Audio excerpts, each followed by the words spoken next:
này thôm mà bọn ơi thôm mà ơi thôm mà bọn ơi ơi nhỏ này bọn score lên nè này anh ấy cái hàng ska chắc thôm mà bọn ơi thôm mà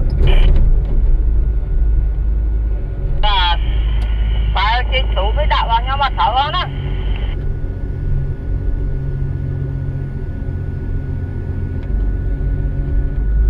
thủng nè này thủng nè ít chán chút bỏ nhâm chán không mà hơi một phần này bỏ khá là trâu và nó khá bà rong ấy chúa bà rong ấy em bạch thầy đấy ở đây thủng nè ơi nhỏ này nhỏ chừng nhỏ này nhỏ chừng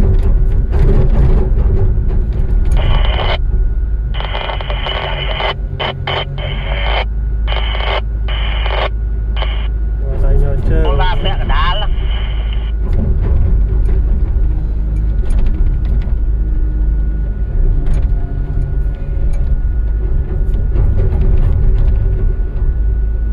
nhỏ này nhỏ chừng ấy nhôm